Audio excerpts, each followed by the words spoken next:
maître Mame Adama Gueye avocat d'affaires la mu ngi juddoo ci Dakar màggee Plateau mu ngi am lu toll ci juróom-benn fukk ak ñeent njàngam primaire ak secondaire amal ko ci Dakar jot na am bac série A jaar na ci université Cheikh Anta Diop de Dakar ca fac droit def fa benn at gannaaw gi dem ca France ca université bu Rennes wéyal fa njàngam ca faculté de droit et sciences économiques am fa maîtrise droit des affaires jot na it am diplôme d'études supérieures spécialisé en droit et pratique judiciaire amit diplôme droit des affaires et fiscalité amit diplôme juriste conseil d'entreprise. Maître Mame Adama Gueye jot naa jiite section Rennes association des étudiants sénégalais bu France am na MBA ci université bu Québec ca Montréal ci atum 1982 mu inscrire ci barreau bu Dakar gannaaw ba mu jugee ca France ñëpp si ci biir réew mi. Maître Mame Adama Gueye ancien bâtonnier de l'ordre des avocats du Sénégal am na soxna. Maître Mame Adama Gueye bokk ci ñi taxawal forum civil section Transparency International ci atum 1993 ci Sénégal jot a jiite sax forum civil li ko dalee atum 1993 ba 2004 jot naa bokk it ci comité de pilotage des assises nationales bokk ci ñi taxawal M23 waaye bokk ci ñi taxawal li ñu tuddee si la bokk laata ñooy amal élection locale yi mujj. Maître Mame Adama Gueye bokk na it ci ñi taxawal plateforme Avenir Sénégal bi ñu bëgg mu démissionné ci weeru novembre atum 2017 avocat bi ci weeru février bi mu jot a lancé mouvement am tuddee ko Sénégal bu bees waaye xamle ni dina doon candidat ci élection présidentielle yi di ñëw. Maître Mame Adama Gueye mi ñuy dalal ci seen émission face to face fàttali ne jot naa doon candidat ci élection présidentielle atum 2007 jot naa doon footballeur ci ASC Sandial bu Plateau basketteur handballeur ca Dial Diop. moom it jot naa bokk ci conseil national de gestion du football. Maître Mame Adama Gueye ne la mu sopp gëm ko mooy di wax ak di doxal dëgg sip na lépp lu jëm ci adversité négative maanaam xëccoo gu amulul njariñ nit ki. ñu ngi leen nuyu di leen jaajëfal si teewlu bi ñu dellusiwaat fi nga xam ne mooy hôtel Fana di nuyu bu baax suñu partenaire yooyu colonel Lam ak soxnaam madame Dour ainsi que personnel hôtel bi suñu invité gis ngeen ko ci portrait bu Mame Birame Diouf def ci moom ñu koy gërëm di ko sant muy maître Mame Adama Gueye kenn dootu ko présenté ci réew mi en sa double casquette d'avocat et d'homme politique mu ñëw nag am lu bees loo xam ne gis ngeen ko semaine bi passée lu mu teg la pour yéen sénégalais yi mu créé leen benn plateforme boo xam ne di ngeen si mën a gis seen bopp ba am daal noo xam ne di ngeen ko defante yéen ak moom loolu yëpp ak yeneen mooy li ñu fas yéene waxtaanee ci biir émission bi maître ginnaaw bañ la nuyoo jaajëfal la aussi si à chaque fois bu ñu la soxlawee nga bàyyi lépp ñëw wuyuñu nag mooy wuyu askan wi ndax ñoom lañu fi nekkal dañuy servir rek de link entre yow ak ñoom nga comprendre loolu ba nangul ñu ko ñu bàyyi la nga nuyoo ak sénégalais yi lay seetaan. waaw Aïssatou yow laay yaay yëkk a nuyu yow laay yëkk a beral nuyu di la gërëm ci invitation bi. jërëjëf. di nuyu mbokk Sénégal yëpp. di leen sargal. di kontaan ci am possibilité bi nga xam ne yow nag yaa ngi ko may bu ñu mën a wax ak ñoom. parce que comme ni nga ko waxee yéen loolu mooy seen njëriñ bu am solo trop. parce que kenn mënul àgg ci ñëpp. donc wala ñu mayee ñu mun toog fii ci benn place mën wax ak ñu bëri. dañ lay kon gërëmee di leen ko sant. jërëjëf maître alors ñu dugg ci biir xolu émission bala ñoo ñëw na ci question d'actualité wax naa ko léegi mooy dafa am lu bees loo teg. benn yëf daal boo xam ne da nga bëgg mu permettre la nga mën a agir en direction de la population ci wàllu politique ak xëy na ci yeneen wànn loolu expliqué nga ko ci conférence de presse mais peut-être c'est important nit ñi xam li nga taxawal lu bees mu tudd Sénégal bu bees noonu nga ko tuddee nga tënkal ñu en peu de mots lan moo ko wunnu. waaw Sénégal bu bees dañu teg benn kuréel mouvement citoyen la boo xam ne man ak sumay àndandoo ñoo ko teg taxawal ko en place parce que dafa am loo xam ne dañ ko seetlu ci réew mi te loolu ñëpp seetlu nañ ko ak ñun mooy jafe-jafe yu bari ak yu bari yuy soox ci ni ñu doxalee réew mi ak ni ñu doxalee politique ci réew mi ñàkk leer yi nga xam ne dafa ñàkk leer ci doxalinu réew mi ci yu bari fànn yu bari ak tamit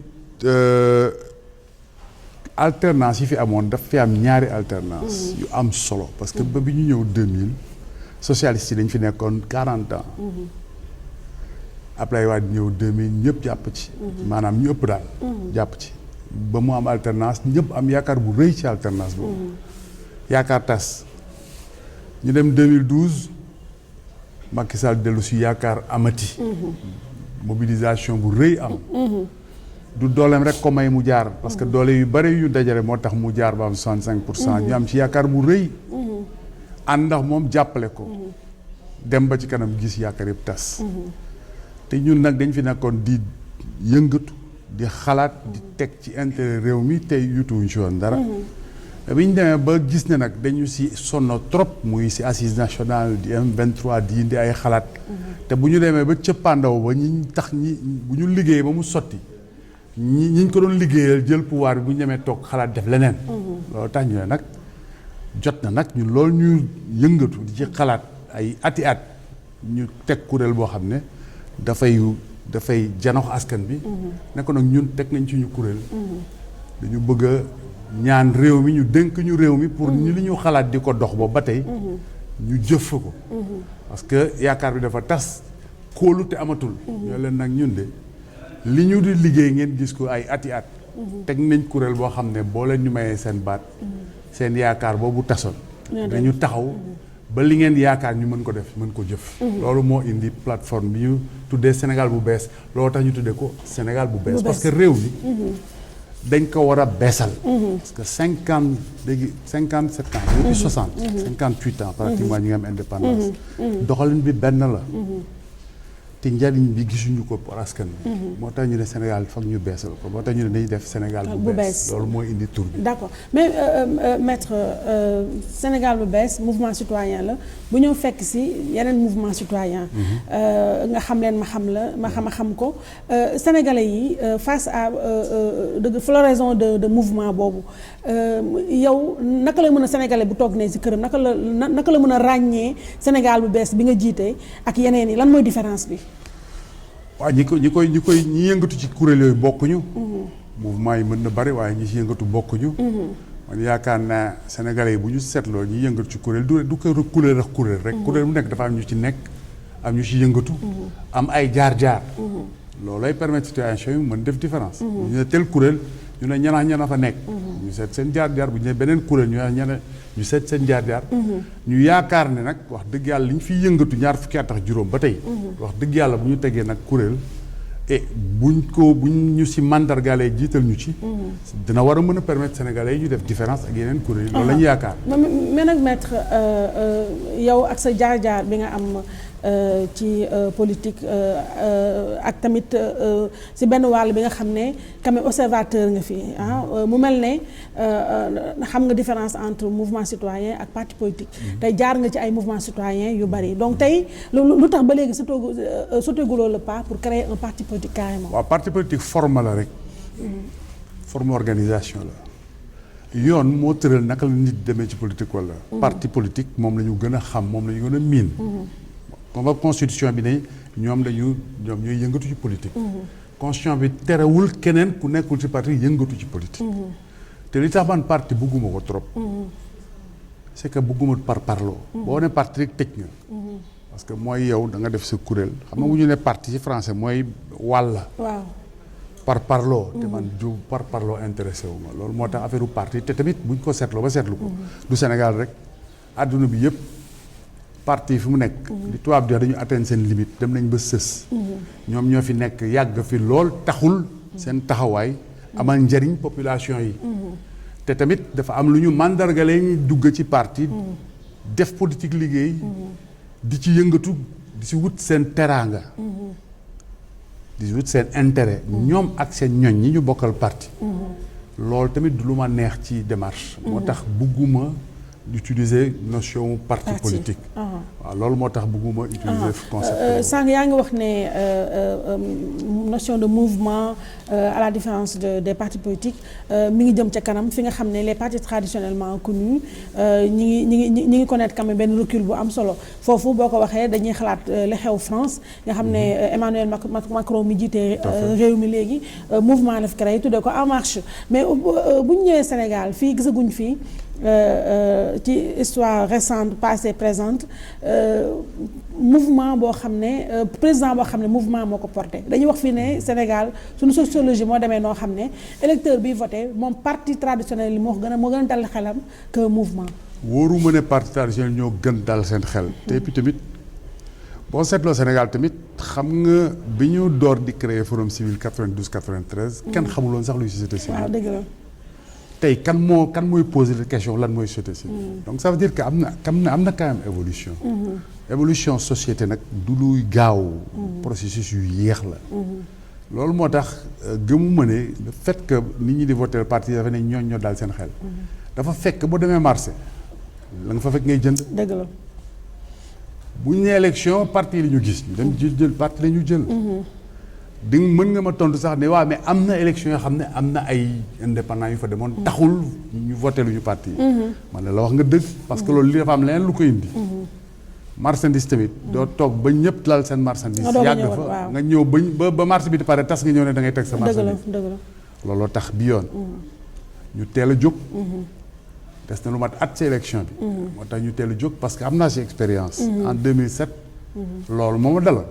parce que tamit dafa am précipitation. peut-être bon résultat bi sax lu bari loolu ko ci indi. te damay seetlu te man maay jëkk a critiquer suma bopp kooku autocritique la. musuma fi gis candidature indépendante bu ñu préparer sérieusement. souvent daal précipitation day gis toog rek 6 mois des rek mu fële fu kenn xamul. ne candidat la. tamit. doo def loolu nag xëy nit ñi toog xëy rek xamuñu la xamuñu foo jógee. gis di parti yi suba ngoon ñu bëgg la voter loolu mënul nekk. moo tax bi yoon ñu jël suñu précaution. daal di jël suñu disposition pour mën a am temps. taxawal kuréel bi. wax ak sénégalais yi. am temps dem si ñoom. fekki leen fa ñu nekk. dugg ci biir dëkk bi bañ toog ci Dakar toog ci médias yi di wax. dem ba fa ñu nekk di wax ak ñoom. saafonteex ñoom déglu leen. loolu moo tax ñu changer démarche. d'accord mais maintenant maître Sànq yaa ngi koy junj sénégalais yi la xamul woon yu bëri 2007 lañ la gën a xam. mais bu weesoo nag sénégalais yi nga xam ne ñi ngi fréquenté tribunal xam la. sa wàccuwaay ak tamit société civile. donc 2007 nga posé woon sa candidature ci présidentielle bi.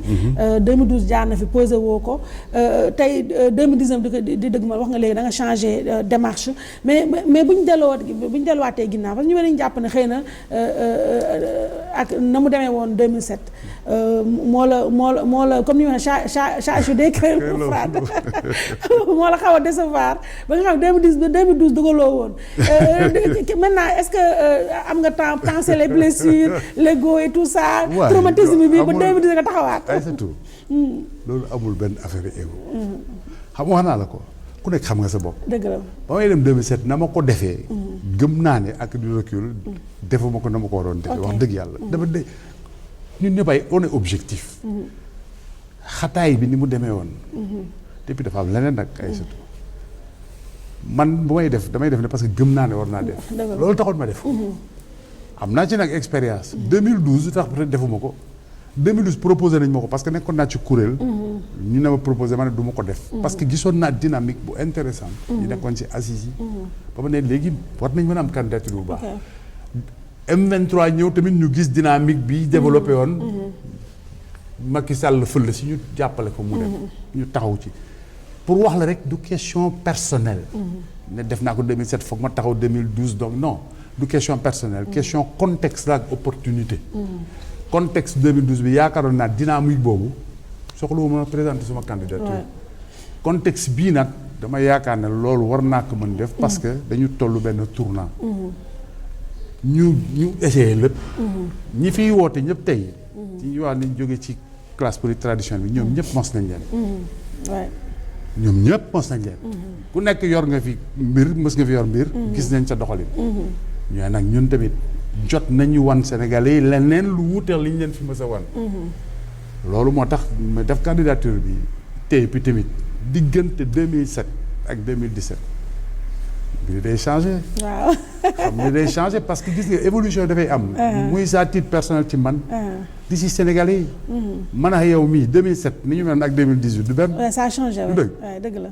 seen kuréel bi ngeen di liggéeyal xam nga boo ko nattee 2007 bañ naan TFM ak RFM xam nga mu tey du benn. waaw du benn dëgg la. évolution day am. dëgg la boo seetee population yi par exemple ni ñu daan amee information yi dara réeru leen yooyu. 2007 ak 2017 du benn 2018. tey da ngay yor sa smartphone xibaar boo bëgg a jot ko. amuloon. donc ma évolution am na. moo tax contexte yi bokkul dara.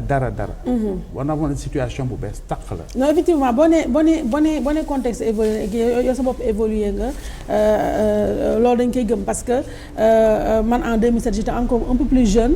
et je me rappelle que ñun bu ñu la doon déglu dañu naan ci tubaab la da nga xawoon côté tubaab bi dafa xawoon feeñ tuuti xam nga alors que sénégalais des profondeurs yi. li ngay wax duñ ko xam donc duñ gis seen bopp ci sa discours léegi nag mosoon naa laaj loolu ma nga reconnaître ko ne c'est vrai que da ngeen toogoon ci benn non dañuy jàng rek xam nga ne boo nekk intellectuel ñëw jël phrase bi tourné di kii waaw loolu am na parce que tamit dama lay jox benn exemple ci évolution bu tax ngay nit di war évoluer keroog bi ñu def par exemple lancement bi d'habitude da ngay ñëw def sa discours français daal di jël terme yi tourné ko messieurs mesdames daal di neexal wax kii ma ne gars yi nag déet boo nee Sénégal bu bees woote lu bees yow da nga koy doore ci yow dëgg la ma jël discours bi wolof laa ko waxee super jiital nag wolof bi parce que lan la ñu def souvent lañu naan monsieur mesdames messieurs ba discours bi jëf ñu ne waa xaaral ma tënk ko ci wolof waaw c'est vrai ñàkkal solo mbir mi wallaay dëgg la c'est vrai ñun ñu toog ne déedéet et c'est bien yow mooy li ngay wax sénégalais yi ngay waxal wallaay dëgg la sénégalais yi ñëpp dégguñu tubaab nga ñëw jàpp si discours bu nice di ko tourner yow koy waxal waaw kenn ñooy kon nañu fullaal wolof bi ma jël discours bi wax ko ci wolof fullaal ko jiital ko ci français bi soog ci teg jiital ko ci français bi soog ci teg français voilà loolu si ay yu ñu jàng la c'est important waaw ci yu ñu jàng ba tax démarche bi foog mu changer parce que tamit dëkk boo ci nekk ak nit ñi di doxee nii après da nga boo demee ba am bay def say jàngat da ngay évoluer dëgg la c'est important parce que souvent fi société civile lañ ñaan société civile dafa mel ni comme yéen vous êtes à part un peu en marge de ce que les waaw mais là du am njëriñ du am njëriñ exactement et c'est important ba ca des maître mooy ba tey sànq yaa ngi ñu doon wax un peu li tax a jóg Sénégal bu bees wax nga tamit que xool nga bu baax dëkk bi du muy doxee ak ñi nga xam ne da nga ñaan yàlla ñu wóolu la ba teg la ci palais bale nga mën a doxal seen intérêt ñoom tey jii Sénégal bu bees en 2019 lan la ci programme am projet de société bi nga am lan su ma leen nga jox ma 2 points saillants yoo xam ne dëggantaan xam nga ni lii yitteel na Sénégalais yi te nguur gi fi nekk en place defuñu ko li yitteel Sénégalais yi mooy seen dundin bés bu nekk parce que ñun dañ dégager benn vision tollaguñu ci programme parce que mooy li ma wax sànq foog nga jàng Sénégalais programme balaa ñu koy tëral ñun ñu dox dem ba Sénégalais yi wax ak ñoom déglu leen ñaan soog wax programme fi mu nekk dañu toll ci définir vision vision bi ñu tëral mooy dañu bëgg ñu taxawal société boo xam ne dañ koy lal ci njub ci dëgg justice ci yamale muy équité tabax nouvelle république parce que république bi ñu nekk dafay ñurox république te du république nouvelle république dañu bëgg nouvelle république loolu concept bu fondamental la. pourquoi bi nuruwul ak république. parce que république xam nga ay république dafa am loo xam ne moo koy ñànk mooy yoon day féete lépp kaw. mu am intérêt boo xam ne mooy féete suñu kaw intérêt ñun ñëpp. loolu nag daf moo ñu boole ci république bi. ñu yemale. nekk citoyen état bi nekk service citoyen bi administration nekk service citoyen bi ñu jiital intérêt citoyen yi jiital intérêt général ci yeneen intérêt yëpp loolu mooy république loolu amu fi lan moo fi am yaa ma neex kii toppatoo say ñooñ def clientélisme politique toppatoo say mbokk li tubaab di wax népotisme corruption moo fi nekk concussion moo fi nekk faralaate moo fi nekk tabb ak say mbokk ak ñi nga bokkal parti moo fi nekk loolu du république parce que lu tax du république république ka ko yor lépp lu muy def war a méngoo intérêt république bi tey loo gis seetlul ti ñu tabbee nit ñi balaa ñu lay tab nga yor carte parti bi carte parti bi mooy sésame bi mu lay ubbil caverne d'Ali Baba ba pare bu ñu la waree topp kenn du la topp. jox la poste yu baax yi. te lu tax loolu du république président pouvoir bi ñu ko jox dafa am li tubaab di wax finalité dafa am lu mu war a jariñ. daf ko war a doxal tout le temps bu koy doxal mu méngoo ko intérêt république bi. waaye booy tànn nit parce que da ngeen bokk parti seetoo ndax liggéey bi ñu ko jox mën na ko. seetoo ndax jub na def nga lu safaanoo ak république. sa intérêt waroo ko teg ci kaw intérêt république yow pouvoir boobu boo ko doxalee noonu da nga def détournement. moo tax ñu yoote nouvelle république boo xam ne valeur yooyu lay indi par exemple bu ñu tabb dañu seet ki gën ci Sénégal. waaye jaaduwul nga Aïssatou mën liggéey nga baax ko fa. jël sa xarit parce que sa xarit parti la. mënul liggéey bi jubul nga jox ko. yooyu lañ fi bëgg dindi. créer nouvelle république ba pare ñii nar jiitu république yi di ñoo xam ne intérêt général dong nga leen tax a jóg. ak taxaw jaamu njëriñu askan bi. ak seen yelleef si fànn yi nga xam ne dara mënu ci ñàkk. muy ci dund muy ci éducation. ci santé. ak sécurité. yooyu mooy vision bi. si loolu nag la ñu bëgg a tabaxee mesures yi ci topp yëpp. ok loolu am na solo maître ñu bi beneen pour tëj un peu cette partie wala def ci pause dugg nag ci yëfu politique actualité bi avant Sénégal bu bees yow ak sa ay yenn ñoon créé woon ngeen lu am solo muy Sénégal avenir bu ñu bëgg. je pense Sénégal bi ñu bëgg. après à la grande surprise de tout le monde ci fanu législative yi. nga annoncé ne jóge nga fa comme ni ma la ko waxee keroog dégg naa la sama frère yooyu ñoom Babacar invité la RFM nga def fa benn langue de bois. da nga dégluwul du langue de bois. ñoom ñoo tontu wax ji Aïssatou yi da nga dégluwul ñoom ñoo tontu moo tax sama wax guddul. waaw kon man ma gudd parce que man ni ma ko déggee dama ne ma. parce que dañu gis tontu bi dama ko waxaat ko. léegi loolu la wax. lan la ñu tontu ñoom waroo ci gis-gis. loolu explication la. waaw mais loolu explication boobu pour man est trop simpliste. ay surtout simplistul xam nga organisation da ngeen di ànd am lu ko lal loo leen bokk gis-gis. biir kër sax loolu mën na fa am. ci kër jabar ngeen di dox ba wadoo ci gis-gis. am na ban gis-gis particulièrement. non xam nga nag dama lay wax dëgg. gis nga man sama am benn principe bu ma àndee ay nit. bu ñu demee ba mënatuñu ànd mën nañu tàggoo ci. bu rafet parce que xam nga lu may sàmm. loolu dañ ko war a bàyyi Sénégal. parce que ñem fa nekkaloon su ma ay xarit lañ. am na ñoo xam ne yàgg nañ trop. mën nañ am wuute ci gis-gis. warul tax nag mu wax loo xam ne. dafay yàq. parce que tamit dañu am ay valeur wax par exemple bëgg nañu satisfaire curiosité journaliste bi wala presse bi wax loo xam ne day yàq sa diggante ñoo xam ne ay fukki at ñaar fukki at gi ànd. jaraluma ko.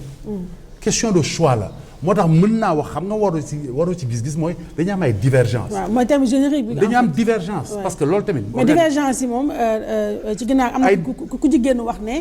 c'est parce que da nga bëggoon nekk tête de liste ba jiite ñoom ñu bañ. nga mer gedd. du mën nañ dem si gis nga problème ay Aïssatou. am yàllaa tax may wax parce que man wax lu dul dëgg dara jarul ma ko. parce que seetuma ci kenn yàlla rek laa si seet. lu jiitu loolu. suñu divergence amoon na. ñoom xam nañ man xam naa du ma sori. effectivement divergence dafa continuer ba ci élection yi.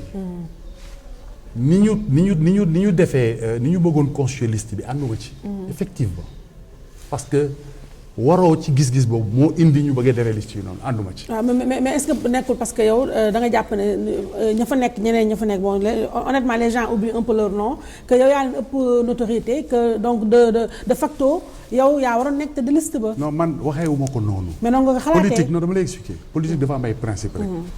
booy dem ci politique daal am na ay règles yoo xam ne foog nga appliquer ko.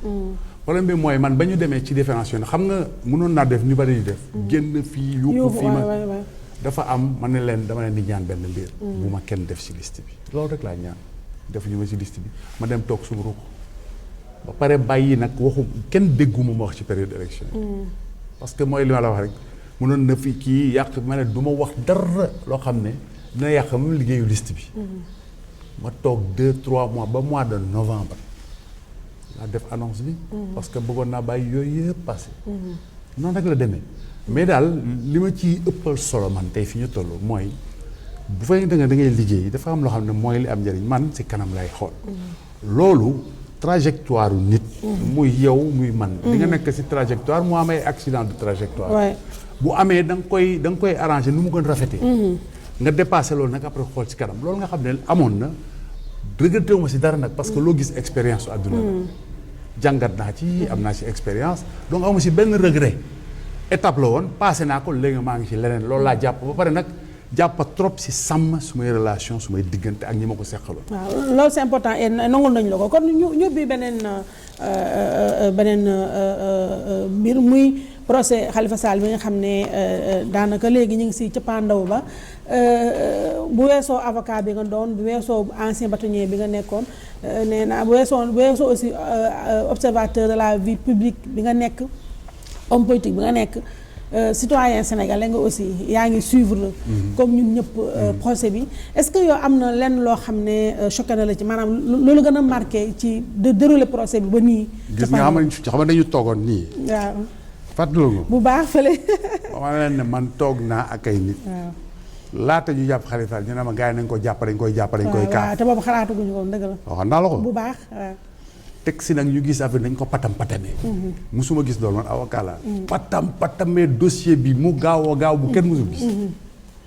loolu tamit teg nañ ci bët. ñetteel bi wax naa ko boobu après émission bi. ñu ne immunité parlementaire. ñu ne amoo ko. xëy na nañ immunité parlementaire. boobu ma ne loolu maa ngi ko tuddee woon attentat à l'état de droit. mooy bañ reconnaître immunité parlementaire. loolu day wane na rek. que mbir mi du affaire procès rek. yaa politique ngi ci biir. waxuma procès bii ni muy doxee. parce que man avocat la procès bu amee tribunal bi toog mu am avocat défense am avocat partie civile man en tant qu'avocat duma ci wax dara loo xam ne. day wane ne fii nga fay doole. parce que damay respecter. su may confrère respecter tribunal bi te tamit dama bëgg wax lu am solo. def témoignage. tribunal bi ki ko jiite magistrat bu mën liggéeyam la te ku sérieux muy Lamotte Malick nañu waxante dëgg parce que tàmm nañ kii waa justice bi kii vraiment bu fekkee ne mën nga nekk critique quelquefois bu amee lu ma dañ koy wax. Malick Lamotte est un très bon magistrat est un magistrat très sérieux kon je par respect pour le tribunal ak sumay confrères du ma dugg ci détail mais lii wër procès bi contexte su procès bi day wane ne. politique yi ngi ci biir. mais nag Aïssatou bu ñu yem ci procès Khalifa Sall. état yi fi jiitu yëpp jariñu leen justice pour topp seen adversaire politique. loolu dëgg la dooree si Abdou Diouf. mu topp Wade. Wade ñëw dal ci kaw waa PS. dal ci kaw Idrissa Seck. Macky Sall ñëw dal ci kaw. Karim Wade d'abord Khalifa ensuite. Karim Wade ñu ne mu def ci benn prétexte ne traque des biens mal acquis. 25 personnes. wallaay comme ni ñu ko waxee 21 sur 25. wane ne du woon kon lu mu gëmoon ci traque des biens mal acquis. même su fekkee ne man loolu ànd naa ci principe mu traque des biens mal acquis. mën nañu ko doxalee du dëgg du yoon. parce que topp benn nit bàyyi ñeneen ñi du dëgg du yoon. mu dal ci Khalifa Sall. donc dañu war a interroger suñu bopp ci système bi tax loolu mën a nekk. bañ di def émouvoir justicier cas par cas. moo tax ma ne la clientélisme politique lañ fa war a dindi. réformer institution yi ba loolu bañ a mën a nekkati. loolu moo ayoon njëriñ Sénégal. bañ toog ba mu am rek ñu daal di émouvoir si benn cas bu loolu passé ñu fàtte ko ba beneen régime ñëw même institution yi créer les mêmes conditions. dañu war a réformer profondément les institutions ba loolu du mun a nekk. loolu tamit moo tax man la ñun Sénégal bu bees si vision bi ñu bëgg a doxal ñuy fondé wu ci conclusion assise nationale. bii def recommandation pour une réforme en profondeur des institutions. te président bañ a bokk ci parloo. principe yi nga xam ne assise nationale daf ko proposé. un des principes fondamentaux mooy président bañ nekk secrétaire général de parti. nekk au-dessus de tout le monde. yooyu déjà c'est un des principes importants. tu vois clientélisme politique ñu dindi ko fi. bàyyi politique nekk système de relation de clientèle. boo àndee pouvoir bi tu as les faveurs boo bokkul ak pouvoir bi. tu as les sanctions. ñu am une approche républicaine. mooy élection su passé. Sénégalais yëpp a yem seen diggante ak état ak président. loolu réforme yu profonde moo koy indi. parce que tey Khalifa Sall bi ñu topp APR moo koy topp. waaye PS ba mu bokkoon moo daloon ci kaw Ablaye Wade. waaw PDS bi Ablaye Wade moo daloon ci kaw ci kaw waa PS. donc ñoom la classe politique seen war nañ poser question. parce que système bi fi nekk PS a ko fi tegoon. mooy kon dama ku ñëw utiliser ko jariñoo ko. moo tax ñu war a xoolaat système bi. mais tamit maître est-ce que ni ñu ko waxee ne c'est vrai système bi moo gangréné un peu partout est-ce que tamit famille judiciaire bi nga bokk ñeneen ak ñeneen bokk ci. est-ce que ñoom itamit waruñoo jëlal seen bopp seen pouvoir parce que boo xoolee lu mel ne procès Khalifa Sall bi man pour man c'est assez humiliant que ñu ñëpp pour la majorité des Sénégalais le verdict est connu d'avance donc loolu est-ce que rafet na. ci jamono ci image yu justice bu. gis nga dossier bi. li ci nekk xam nga tamit dafa am une communication publique man moo tax encore une fois du ma wax ci dossier. nañ bàyyi tribunal bi mu jugé ko. nit ñi dañuy tàmbali justice aux ordres mu ñu wax justice aux ordres parce que justice appareil bi yëpp la. mën na am des juges aux ordres. man ñaari juge daa ma sa gis ñu gàntal état lu mu bëgg. ñaar laa si ma sa gis. te je suis avocat depuis 30. c'est incroyable ñaar. dem si yàlla moo di Kumba Ba. yàlla na ko yaay yërëm un grand magistrat. ak Cheikh Tidiane Coulibaly. ba Abdou Diouf bëggaloon dara Abdoulaye Wade mu bañ ko ñaar ñooñu laa mas a gis. musuma gis pouvoir bëgg dara si justice defu ko. c'est incroyable waaye nag ça ne veut pas dire que pouvoir justice dafa war a gàntal tout le temps pouvoir parce que pouvoir la. dafa war a liggéey dossier bi de manière objective. d'abord loolu lañ ko laaj. waaw loolu tamit dañ ci bàyyi xel. donc bu ñu àttee. dañu xool en fonction dossier bi li ci nekk. ak jugement bi ni ñu ko tëralee ñu seet jaar na yoon wala jaarul yoon. bañ ci am a priori. voilà. mais lu mel ne incident d'audience defe naa loolu mooy lu rythmé un peu. waaw loolu nag mënul ñàkk nag avocat magistrat procureur moom foog ñu laalante moom. kenn jokkaasante avocat procureur foog ñu laalante moom. mën day ñàkk kooku moom mënul ñàkk. waaw mais quand même yow sa cas personnel ñu may dañ doon jàpp ne un grand avocat comme yow macha allah ca tuuma la dañ la xamal ci barreau bi ak yu mel noonu ak sa parcours ak yu mel sa pedigree je sais que procès yu mag yu mel nii avocat bu ne da ngay bëgg a feeñ fa ndaxte c'est quand même médiatiquement parlant am na xorom am na ñeex mais bu weesoo loolu aussi yow nga am benn wàll yow tey mën nañ la méngale tuuti ak opposant donc dossier bu mel nii Mame Adama Gueye nga nekkoo ca damay différencier ñaari yëf waaw muy lan suma liggéey ak sumay activité publique il faut faire la différence man du ma def mélange du dossier bi rek dossier bi ngay wax su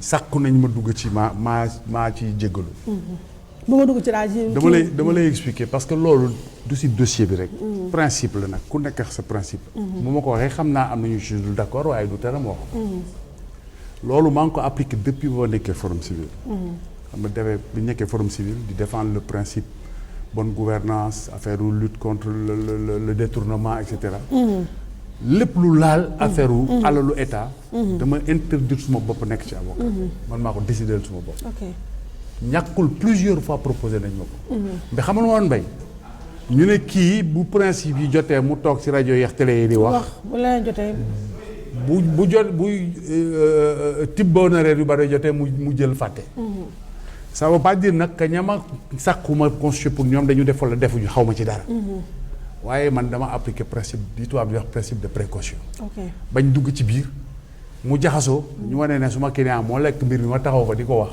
te bu ma génnee foofu dem si rajo yi naan bonne gouvernance et cetera transparence loolu moo tax ma tànn def démarche boobu bañ ci dugg waaw parce que yow mosuma laa dégg effectivement man maa ko décidé dossier yu mag yi fi nekk yëpp ay kii yeeg yooyu c'est vrai que du ma la ci dégg maa ko décidé suñu bopp mais sa foofu tamit doo xaw a pertaal tuuti xaalis parce que tamit avocat yi benn côté mais question gis nga Aïssatou du foofu rek engagement boo gis dafa am prix booy fay ça a un coût du foofu rek de am na loo xam ne kenn du ma ko wax abadan si loo xam ne dama ko daj ci suma engagement waaw dama ko tuuti mel. du ma la ko waxee suñu émission des fois dafay xaw a manqué tuuti kii ñun ñu bëri nañ émission bi man yow les gens t'aiment bien mais des fois suñu émission dafay xaw a manqué tuuti kii daal parce que mère da ngay yenn kii dama ko may daal yenn affaire kii xam naa boo ko waxee ñu ne kii dafay wane boppam mais xam nañu dafay jéem a wane boppam non xam nañu doon façon boobu damay mais jox ma benn bu ndaw engagement dafa am coût li nga nekk par dama lay jox exemple par exemple période régime Ablaye Wade. doon nañu fi ay contrôle fiscaux yu metti. non à hauteur de combien. si régime yow Aïssatou yow nag yow saa dafa doy yaa ngi. di nga tax moo. sax ma rek mais yow tamit xam nga yow une fois par année dañuy jël dama ak yow. régime Ablaye Wade. redressement fiscaux yi ma teg passé na 100 millions. te dama koy wax. waa administration fiscale bi ma dégg. si cabinet d'avocat yi gën a régulier ñu bokk yàlla ma jëmal nañ ci loolu. jéem a nekk en règle ak administration fiscale suñuy fiscal si ñu respecté ko. terewul ñu teg ma contrôle may fay jeexagul ñu dóor ma beneen contrôle. ma ñëw benn bés ñu ne dañ lay yónnee huissier yëngal fii kii Aïssatou yaa ngi may dugal si. non mais xam nga yow yii nii c'est important. dañ lay yónnee huissier dañ lay exécuté benn ay bu nekk bu baax bu nekkee même ne ko sëñ bi kii waxal xam moom kii gor la. ma ñëwoon moo jox ma rendez-vous ma ñëw ma ne ko may ma une semaine. mais moo tax ma ne la engagement ku ci dugg. dafa am prix da ngay nangu dafa am prix. boo ko mënul fay ba si dugg. dëgg la waaw boo ko mënul fay ba si dugg. à l'époque mais président Wade dañuy def ay propositions. pour jox le dossier pour kii. dama woone dossier tel. xam ne boo jógee li ma ne ko déedéet du ma ko jël parce que. après day créer rapport boo xam ne. waaw. yow sa indépendance mën na ko remettre en question. waaw c'est clair oui parce que. moo tax bugguma. waaw moo tax bugguma am confusion yooyu. day def sa liggéey sa engagement nag dafa am prix. boo ci duggee am na prix boo xam ne da nga koy nangu fay boo ko nangul fay bu jub. mais nag maître li ngay wax noonu ci temps Wade la là ñu ngi si 7 ans wu Macky Sall. Macky tamit vous n'avez pas été tendre ak moom un peu te surtout que léegi sax li mu bëgg nga bëgg da ngay samp nëndëm est-ce que d'une manière ou d'une autre président Macky Sall ba mu fi toogee ba léegi mos na laa jéem a moom tamit bund xataal. ba ma non pour être honnête déedéet damay wax dëgg nag. loolu nag wax dëgg yàlla nag. président Macky Sall def amagul. waaw amagul quoi mais il faut nga préciser ne amagul. waaw amagul te ragaluma ci dara. amagul waaye parce que wóorul ndaxte. léegi candidat nga xam nga la quand même nekk. xam naa nag loolu day wax dëgg yàlla nag damay wax dëgg rek nag. franchement aw ma benn jafe-jafe. woo Macky Sall wala gouvernement am créé dañuy wax dëgg rek te yàlla tax. mais ba ca des maître mooy yaa ngi wax léegi engagement xam nga kii Khalifa Sall xam naa doo ci nangu dugg sax xam nga ñu bëri dañuy wax comme li nga wax sànq ne yenn engagement yi boo ci dugg il faut nga xool bu baax il faut nga mooy prix bi nga moom ngay fay xam nga Khalifa ñu bëri ñu ngi koy reproché ne soit il a été naïf ou bien il a été léger parce que boo nekkee koo xam ne mi ngi lay booy neloo moom neloo mi ngi lay xool bëgg la tendre par quatre am na yoo xam ne doo ko may foofu est-ce que d'accord nga ak ñuy wax lu mel noonu mooy li nga wax ne anticiper bi ngay wax ak tamit sóoraale loolu question stratégique la nag parce que vraiment je ne peux pas me permettre di conseiller Khalifa Sall nu mu war a démarche mais kuy dugg si benn engagement rek foog nga xool daal parce que tamit bon engagement bi dafa am ay foog mu am ay conséquences c'est clair foog mu am ay conséquences donc foog nga am ay anticipation yoo xam ne di nga ko def pour am loo ci natt peut-être nag nit matul mënoon natt yëpp waaye nag bon yaakaar naa ne xëy na Khalifa Sall nag ak expérience bi am si politique am na lu mu ci nattoon. xëy na peut-être am na loo xam ne planifié wu ko wala prévoir ko ci woon. loolu moo tax. mais est-ce que ànd nga ak ñuy wax ne président Macky Sall sànq sa junj nga ko ni ñu dugalee Karim nar ko dugalee noonu Khalifa ñu bëri di ko accuser ne 2019 daal bëgg ko bokk ak kenn wala bokk bu fekkente ne mënul ñàkk bu bokk kaak ñoo xam ne ay yenn 2-3 xusma ñàpp yoo xam ne vraiment ñii moom moo leen di génneel ci benn boîte am nga xam nga le moment M rek mu génneel leen pour tax ñii ñoo xam ne vraiment tout donc est-ce que d'accord nga ni tout ça finalement ça participe enfin c'est benn stratégie la bokk d'éliminer un adversaire ou bien quelqu'un un candidat qui peut être dangereux mais gênant. loolu moom jaaduwul. te mënul nekk Sénégal lañ nekk nag. loolu mënul nekk yaakaar naa ne Sénégal nag du ay xusma ñàpp fi nekk. donc élection yi moom ala kulli ayin dina am ay kàngam yu am solo yu taxaw ci kanamam. kooku moom mënul ñàkk. ñoo xam ne mënul leen contrôler mënul leen créer moom. parce que on l'accuse de créer des candidats fantoches. non bon loolu. gis nañ ko si législative yi waaye c'était incroyable. gis nañ ko si législative yi mais sénégalais yi laay waxal di leen woo. ñu am fulla ak fayda. gëstu bu baax seet fan leen seen njëriñ nekk. loolu moo am solo. bañ ñu distraire leen ci ay waxu caaxaan. nañu xool ñiy taxaw lan la ñu proposé luy seen jaar-jaar. bañ yam ci li ñu leen di wax. te déglu waaye Youssou Ndour moo doon lees waxul xam nga dama koy wax si biir wax jooju. bañ rek dégg lu ñu la wax nii. ngay seet lan moo nekk ci gannaaw wax. donc loolu laay au Sénégalais yi bañ manœuvre yi. te président de la République éluñ ko pour muy manœuvrer. encore une fois loolu détournement de pouvoir la. dañ la jox pouvoir nga liggéeyal askan bi. joxuñu la pouvoir nga jël instrument de pouvoir. di ko jariñoo pour sa intérêt politique. te malheureusement loolu moo fi xew depuis indépendance. ku ñu jox alal bi. nga jël ko utiliser ko. pour sonal say adversaires. wala nga am tentation utiliser justice instrumentaliser ko pour sonal say adversaires. wala jël administration yi leen utiliser pour sonal say adversaires. am na leneen sax loo xam ne dafa fees trop jamono ji foog moo ko. waaw muy. écoute téléphonique yi gars yi nañ def ndànk nag. ah bon. ñi nga def bu baax. booy léegi dañ amuñ sax kersa c'est-à-dire que léegi c'est même maladroit da ngay teel te bu ne ting day déclenché wu sax. maa ngi koy wax keroog ku ma woo mu ne ting ma ne ko sëñ bi ma ne ko yow sa gars yi xaw ma système bu bees bi ñu am efficace na bu baax waaye daal c'est pas discret. mais pourquoi ñu bëgg a déglu nii. xam nga boo gisee am na fi Ousmane Sonko wax na ko fi wala Idrissa Seck. dafa am ay éléments yoo xam ne foog ñoom it ñu ciy taxaw. les renseignements généraux ne sont pas au service du pouvoir. Il faut qu'on fasse bien attention. Même là, le détournement ou les instruments de pouvoir. Les renseignements généraux sont pour la sécurité de la République. D'abord, un opposant politique ne menace pas la sécurité de la République. Non. Ñu jël ko xam ne suñu alal lañ koy fay. ne ko toppal Idrissa Seck wala toppal Ousmane Sonko fu mu teg nga def rapport. rapport bi du rapport pour intérêt sécurité réew mi. C'est pour donner des informations au chef du parti qui est à la tête de l'État. C'est ça. yooyu la Sénégal yi di war def attention ñi nekk ci région yi les enseignements généraux def ay notes ci société civile ci syndicalistes yi ci pouvoir yi loolu ci détournement de pouvoir la parce que c'est xaalisu réew mi sécurité réew mi la war a toppatoo nañu war a toppatoo ñi nga xam ne dañu menacer sécurité état bi ñi naan dañu def attentat terroriste wala ñi nga xam ne ay ñu ngi ci drogue bi ñu ngi ci sàcc yeeg ci loolu lay jariñ waaye topp opposants yi topp société civile topp syndicalistes yi c'est du détournement de pouvoir parce que alal boobu jariñoo ko dans l'intérêt de la République dañ koy jariñoo dans l'intérêt du pouvoir en place mais nag wax dëgg du lu bees yàgg na fi depuis toujours moo tax ma ne réforme profondeur la ñu war def am une administration républicaine parce que gis nga administration dafa am lu am solo bu ñu naan administration républicaine administration ñu bari nekk administration bi dañu defe ne da nga war def le pouvoir bi sant lu mu la sant nga ko war def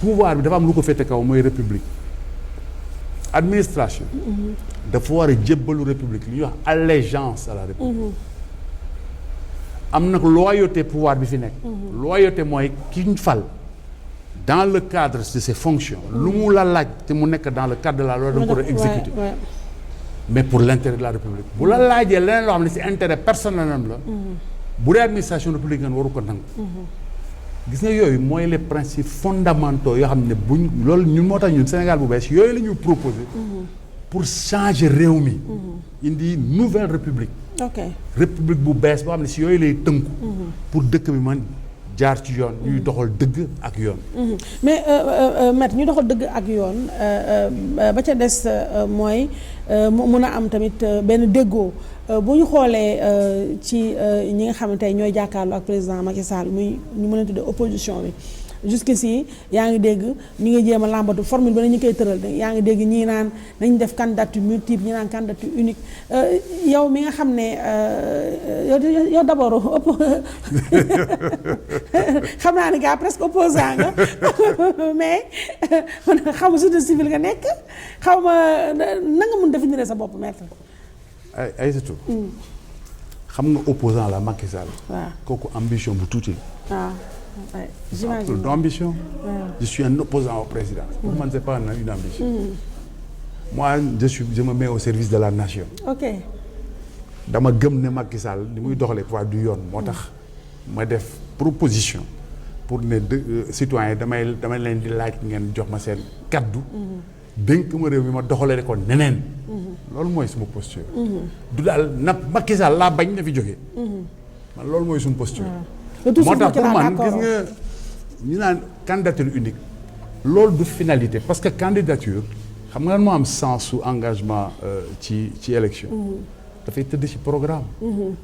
candidature unique pour candidature unique du finalité. ok foog mu am si lu mu wéeru.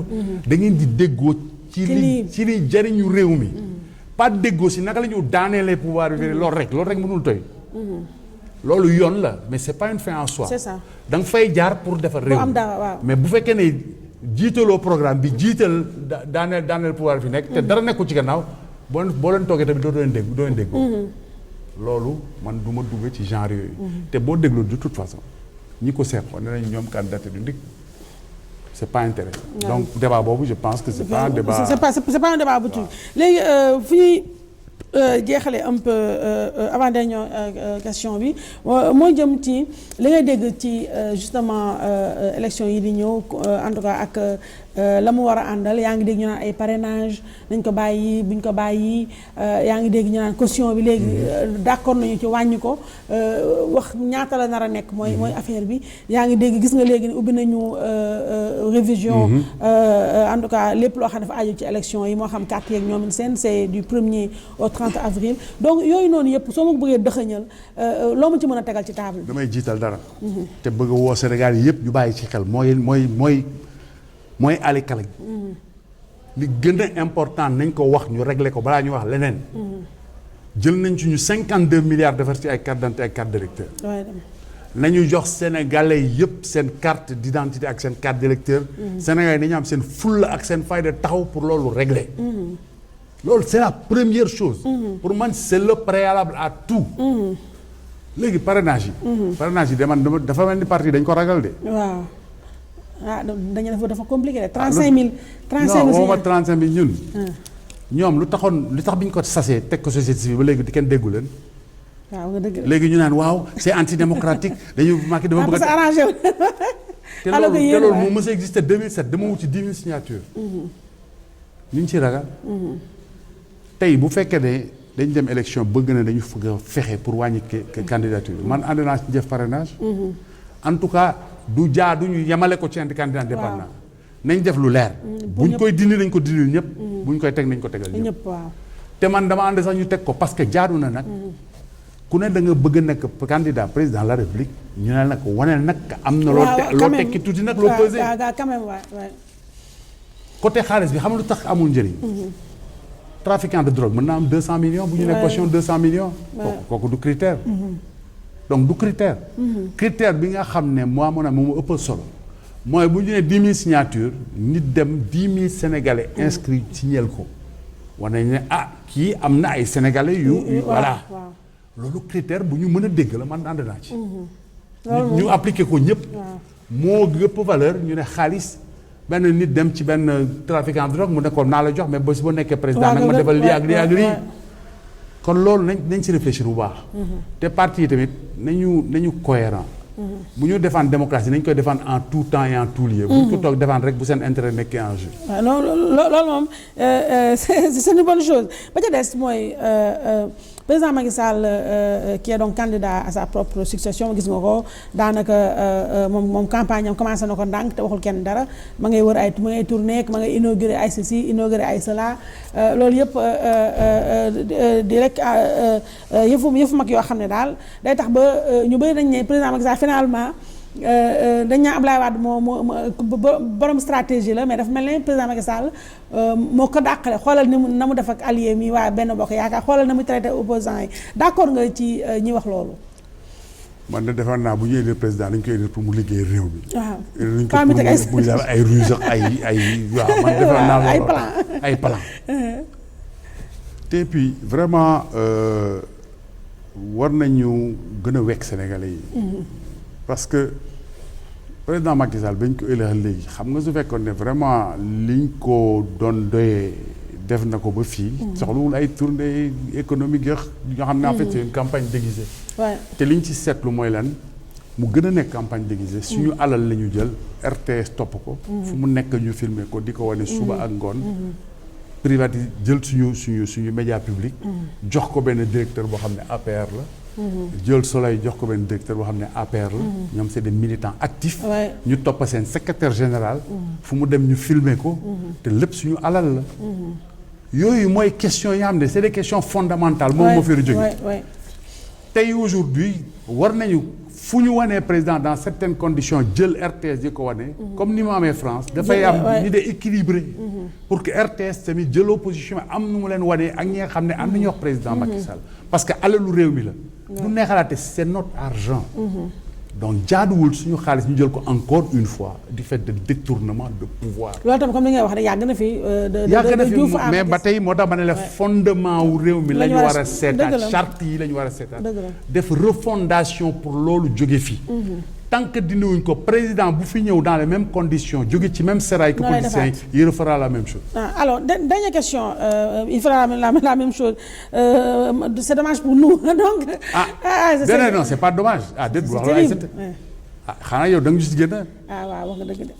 ñun ñu ñëw def Sénégal bu bees. di proposer projet pour Sénégalais yi voteel ñu pour ñu mën a si dindi loolu. wax nga dëgg kon kay bul ne jeex na. non damaa juum xam rek.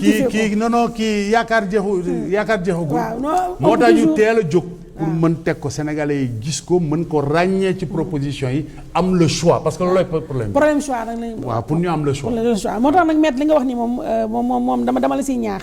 wàcc wax ak sénégalais yi fekk si leen fu ñu nekk bañ a bàyyi terrain bi ak politiciens yi. kooku jeex na ay surtout kooku jeex na ñun suñu plan ñu ngi koy préparé d'ailleurs signature yi ñu wax ñun door nañ ko commencé. waaw macha allah non. te nit ñi la ñu jëm nañ leen fekk fa ñu nekk di wax ak ñoom. jeex na ma après fu nga ne ma signal la. incha allah donc li liy jeexal émission bi mooy maître noo dundee polémique yi am si suñu pétrole beeg suñu gaz bi. bés bu yàlla sàkk coow fii ñun ba léegi.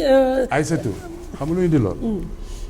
ñàkk sago président bi ci mbir moom xam lu tax ba mu ci ba ci loxo rakkam duggee boobu foofu la mbir mi dooree ba tey te sax loolu wax jooju jeexagul parce que rakkat ji dafa ne moom génn na ci société bi waaye mu ngi liggéey ak groupe boobu ba tey et ce groupe a des intérêts au Sénégal donc question boobu jeexul man li may woote mooy question bu am solo la te nañ ko régler il faut que ñu def consensus national ci ressources yooyu loo xam ne toogaay bu yaatu lay doon.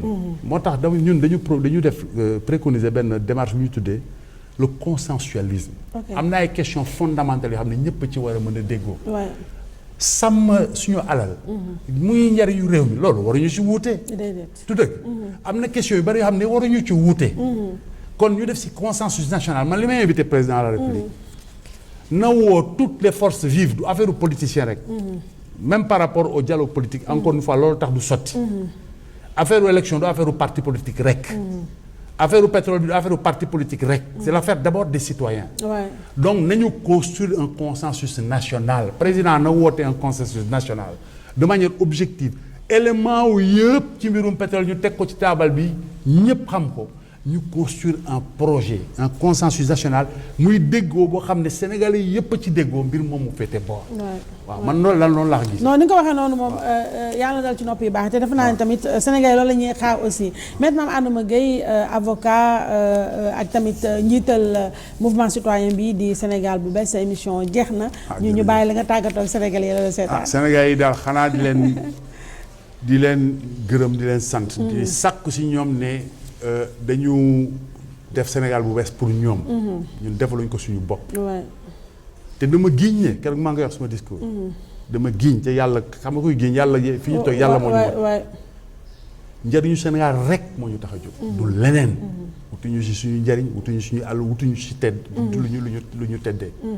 moo tax li ma leen di ñaan mooy ñun dañu sakku ñëw ñu mel ñu may dégg. te ma leen di ñaax tamit ñu bàyyi di leen nax naan boo wootelee diw du gañe wootelee diw du gañe bu leen seet loolu. seet leen li leen seen xel may déglu leen parce que ku am intelligence boo dégloo xam nga lu xel mën dégg ak lu xel mënul dégg. kii wax tamit bul déglu wax ji rek seetal jaar-jaaram. ba nga seet ne li mu wax est-ce que ci li mu mës a doxal. tax na ñu war ko mën a gëm. loolu lu mat a bàyyi xel la. parce que nax nañ leen naxaat leen kon ut leen essayer lu bees. waaw parce que comme toi ni ma ko waxee. on ne fait pas du neuf avec du vieux. non mais vraiment ni nga waxee baax na ni nga waxee baax na man ak sama xale yi moom xam naa ne ñun daal suñu big lañ téye yow la ñuy signeel yow la ñuy voteel dëgg daal ñun daal convaincre ñu maintenant Adama Gueye la woon ci biir face to face ñu ngay jaajëfal bu baax di ko remercier pour vraiment la grande disponibilité bi nga xam ne moom lay manifester chaque fois boo xam ne soxla nañ ko di koy jaajëfal bu baax a baax ak tamit yi nga xam ne wax na ko fii mu nekk ay éléments de réponse yoo xamante ni yéen bëri na lu ngeen leen soxla ngeen ko daal ñu koy jaajëfal di jaajëfal aussi hôtel Fana suñu partenaire yooyu may jaajëfal bu baax tamit sama équipe bi Jatu Ndiaye sama doom ji mi ngi noonu mu feggoog Mariam Gissé Mamadou Ndiaye yaa ngi noonu xaw ma da nga gëmmantu xaw ma dafa mel yaa ngi nelaw ca sama ginnaaw Mor Xarma Alaaji Mor mu dena ndeysaan Abdourahmane mi nga xam ne dafa mel démb dafa xawoon sonn tuuti si côté jam ñaajo donc ñu koy moom tamit di ko massawu bu baax a baax di ko apporter suñu soutien moom tamit Abdourahmane mii nga xam ne dëgg liggéey donc ko ñor ak ñaari caméra Ndiaga Ndour yi ñu koy nuyu daal moom Abdourahmane mii suñu rakk jooju di nuyu bu baax tamit kan laa fàtte dama commencé jëm mag dafa naa fàttewuma kenn de waaw ci fële côté télé ba maman Henriette Diallo madame Diallo ci make-up bi coiffure beeg ñoomin seen mu feggoo ak nag Joséphine Mboup ak ñoom madame Dieng ca production bi face incha allah beneen dimanche Moussa Sène moo nekkoon ci montage bi portrait bi Mame Birame Diouf face beneen dimanche jërëjëf